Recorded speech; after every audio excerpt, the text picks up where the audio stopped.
Hello बच्चों, जैसा कि आप जानते हैं अर्थशास्त्र विषय के अंतर्गत कक्षा 11 में हम लेक्चर नंबर आज 3 पढ़ा रहे हैं। इससे पहले हमने आपको जो है केंद्रीय प्रवृत्ति की माप चैप्टर के अंतर्गत इसके 3 प्रकार के माध्य बताए थे। एक तो समांतर माध्य, मध्य का और बहुलक।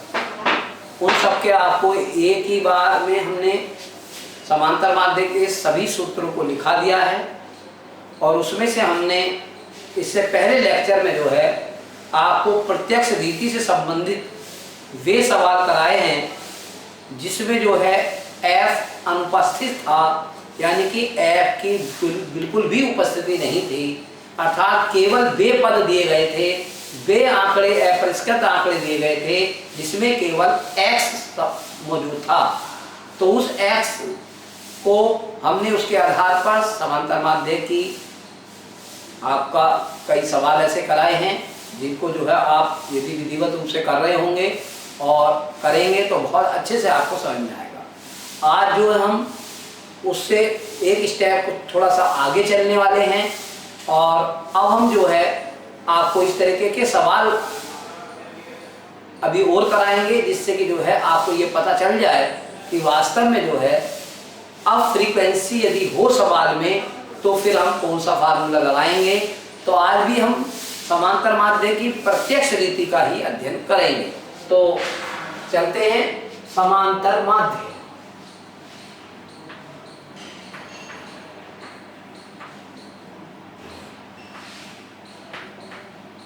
समांतर माध्य और उसकी भी कौन सी रीति का प्रयोग करेंगे हम। समांतर माध्य प्रतीक चिन्ह हमने आपको बताया था और इस समांतर माध्य में भी आज हम प्रत्यक्ष रीति का अध्ययन करने जा रहे हैं। प्रत्यक्ष रीति, प्रत्यक्ष रीति के संबंध में हमने समांतर माध्य के आपको 2 फार्मूले बताए हैं। पहला फार्मूला हमने आपको बताया था कि समांतर माध्य बराबर सिग्मा x बटे n। दूसरा फार्मूला हमने बताया था समांतर माध्य बराबर सिग्मा fx बटे n। ये दोनों ही फार्मूले जैसा कि आप देख रहे हैं पहले भी हम बता चुके हैं, प्रत्यक्ष रीति के दोनों फार्मूले हैं। यानी कि समांतर माध्य प्रत्यक्ष रीति से यदि हमें निकालना है तो इस विधि, इस सूत्र के आधार पर हम सभी सवाल आपको करा चुके हैं। और भी कोई सवाल बीच में ऐसा कोई मिलेगा तो उसको भी प्रत्यक्ष रीति से कराया जाएगा। आज हम जो है इस फार्मूले से सवाल करेंगे और इसमें आप देख रहे हैं इन दोनों में क्या अंतर है। इसमें f उपस्थित है और f का मतलब है फ्रीक्वेंसी और फ्रीक्वेंसी का मतलब है हिंदी में इसको बोलते हैं बारंबारता। ठीक है, तो ये हो गई आपकी फ्रीक्वेंसी। तो चलिएगा हम एक सवाल कर लेते हैं और आज आपको एक ऐसे सवाल की ओर ले जा रहे हैं जिसमें आपको हम ये पता लगाने का प्रयास करेंगे कि वहां पर f है या नहीं है। और 2 तरीके के मैं सवाल एक साथ दिखाऊंगा जिससे कि आपको दोनों बातें, दोनों कंडीशन एक साथ क्लियर हो जाएं। जैसे अभी हम लिखा रहे हैं, मान लीजिएगा प्रश्न में दिया है क्रम संख्या दे दिया है 1 2 3 4 5 6 7 8 9 और 10। इसके बाद हम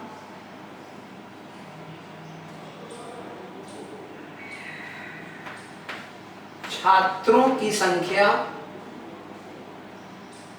या लिख सकते हैं प्राप्तांक।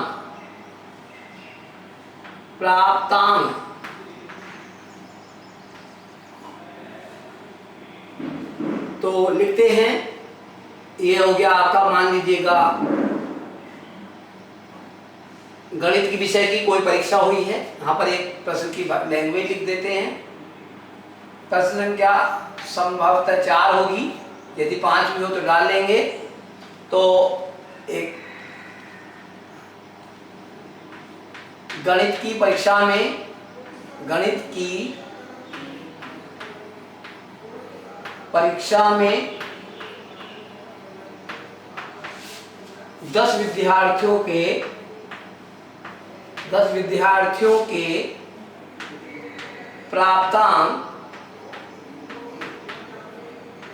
निम्न है। समांतर माध्य ज्ञात करो। इस तरह से सवाल आपका जो आएगा और नीचे सवाल लिखा होगा। तो देखिएगा, ध्यान दें, ये हमने क्रम संख्या ले ली है 10 तक। आप देख रहे हैं इसके हम प्राप्तांक। एक गणित की परीक्षा हुई है जिसमें 10 विद्यार्थियों ने भाग लिया है और उसमें निम्न प्राप्तांक प्राप्त हुए हैं।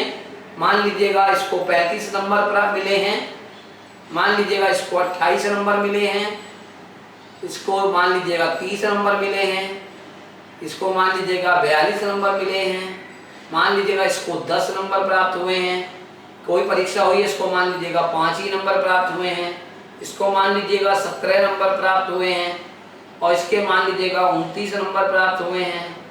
यहाँ 31 नंबर इसको मिले हैं।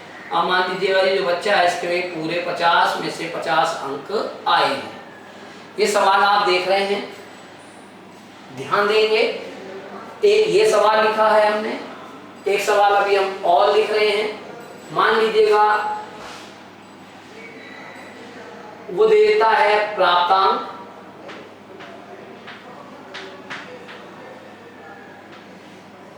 और फिर दे देता है छात्रों की संख्या,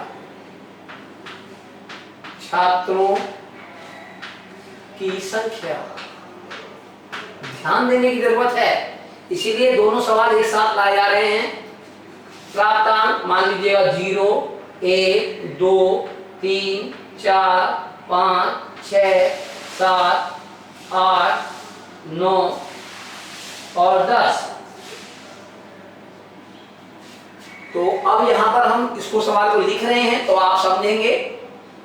0 प्राप्तांक वाले विद्यार्थियों की संख्या किसी कक्षा में, मान लीजिएगा उस कक्षा में जिन बच्चों ने एग्जाम दिया उसमें 0 प्राप्तांक जो है मान लीजिएगा 5 बच्चों के आए, 1 नंबर जो है उस परीक्षा में 10 बच्चों के आए, 2 नंबर जो है उस परीक्षा में 13 बच्चों के आए, 3 नंबर उस परीक्षा में 17 बच्चों के आए, 4 नंबर उस परीक्षा में 10 बच्चों के आए, 5 नंबर उस परीक्षा में 13 बच्चों के आए, 6 नंबर 20 बच्चों के आए, 7 नंबर वाले बच्चों की संख्या 15 थी, 8 नंबर प्राप्त करने वाले बच्चों की संख्या 19 थी, 9 नंबर प्राप्त करने वाले बच्चों की संख्या जो है वो 5 थी और 10 नंबर प्राप्त करने वाले बच्चों की संख्या मान लीजिएगा 2 थी। सवाल दोनों समझने की आवश्यकता है, दोनों सवाल समझने की जरूरत है। दोनों सवाल जो समझ में आ जाएंगे तो ये पता चल जाएगा कि कौन सा फार्मूला किस सवाल में लगेगा। ये दोनों सवाल एक साथ देने का उद्देश्य आपको ये सिखाना है कि किस प्रश्न में कौन सा फार्मूला लगेगा। ये बात समझाने के लिए मैंने दोनों सवाल एक साथ लिख दिए हैं। तो देखिएगा, ध्यान दें, इसकी जो भाषा है वो किस प्रकार आएगी ये भी मैं अभी बताऊंगा आपको। तो देखिएगा, इसको जोड़ लेते हैं छात्र संख्या को। तो 2 और 5 7, 7 और 9 16, 5 21 और 3 24, 27, 30 4 34 और 5 39 का 9 हाथ से लगे 3, 3 और 2 5, 2 7 और 1 8, 2 10 और 2 12, 129 आ गया है।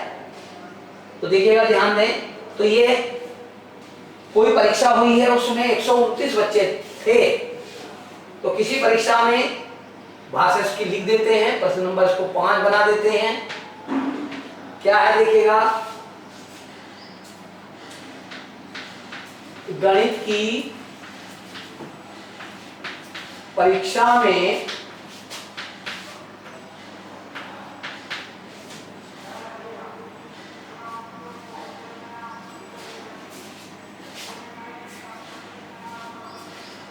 गणित की परीक्षा में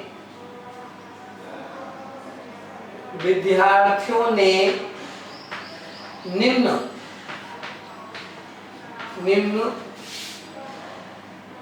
अंक प्राप्त किए प्राप्तांकों का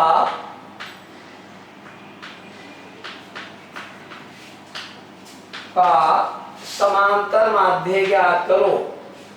इस तरीके की भाषा एग्जाम में आएगी तो जरा ध्यान देंगे क्या है।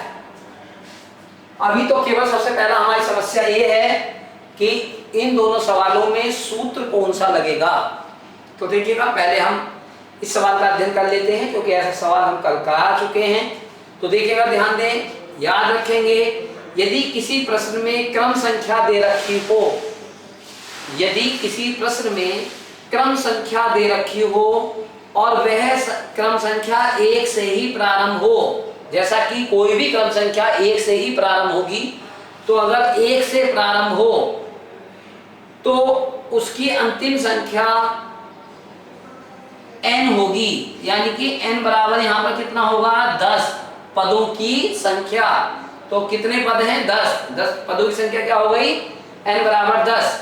यानी कि इस लाइन का कोई रोल नहीं है, केवल n बराबर क्या प्राप्त हो गया, 10 प्राप्त हो गया।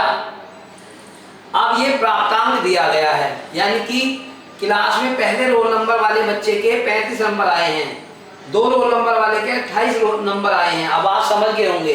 तो प्राप्तांकों का समांतर माध्य ज्ञात करना है, तो क्या करेंगे, ये क्या हो गई लाइन, ये x हो गई।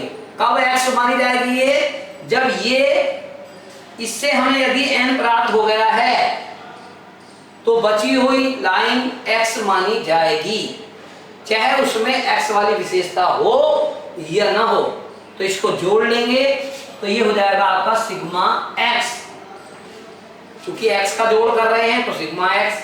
तो देखिएगा, जोड़ लेते हैं, 5 और 8 13, 2 15, 15 5 20, 27, 27 और 9 36 और 1 37 का 7 हासिल लगे 3, 3 और 3 6 और 2 8 और 3 11, 4 15, 16 17, 2 19, 19 और 3 22 और 5 27।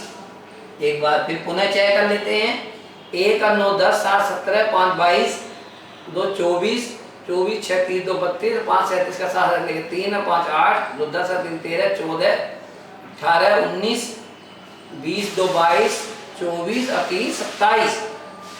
क्लियर हो गया सवाल। तो अब आप देख रहे हैं यहाँ सिग्मा x आ गया है, यहाँ n आ गया है, फार्मूला ये लग जाएगा, इसमें कहीं भी कोई संदेह नहीं है। तो कर देते हैं सवाल को, समांतर माध्य बराबर सिग्मा x बटे n। चलिएगा, ध्यान देंगे, सिग्मा x कितना है, 277 बटे n कितना है, 10। तो देखिएगा, मैंने आपसे बताया था किसी भी बटे की लाइन में चूंकि 8 साल के बच्चे थोड़ा कमजोर होते हैं मैथ में, ये भी बात ध्यान रखते हुए हम बताते हैं। तो यदि बटे में 10 हो, 100 हो, जैसे इसी को ले लेते हैं, 277 बटे 10 है, तो कैसे भाग करेंगे, 277 बटे 100 होता तो कैसे भाग करते, और 277 बटे 1000 होता तो कैसे भाग करेंगे, यहाँ पर सीख लें। 1 जीरो काटो और 1 के बाद इधर से दशमलव लगा दो, 2 जीरो काटो, 2 के बाद इधर से दशमलव लगा दो, 3 जीरो काटो, 3 के बाद इधर से दशमलव लगा दो। ठीक, अब यहाँ 1 बचा, 1 से तो किसी भी संख्या को भाग देंगे वही संख्या आती है, यहाँ भी 1 बचा वही संख्या आएगी, यहाँ भी 1 बचा वही संख्या आएगी। तो यहाँ पर हम क्या कर सकते हैं, जीरो काटेंगे और 1 के बाद क्या लगा देंगे, दशमलव। तो ये आ गया 27.7। ऐसा नहीं कि आप जानते नहीं इसे, हो सकता है आप बहुत अच्छे से जानते हो, लेकिन हो सकता है कि कुछ बच्चों को ऐसा बताने से कुछ ज्ञान भी प्राप्त हो गया हो। तो समझ में आगे क्लियर होगी बात। अब आगे चलते हैं। अब हम जैसा कि बता रहे थे कि दोनों सवालों को एक साथ बताएंगे, तो अब आप जो है इस सवाल पर ध्यान दीजिएगा कि इस सवाल में क्या दिया गया है। हम देख रहे हैं कि यहाँ प्राप्तांक लिखा है, यहाँ क्या लिखा है, प्राप्तांक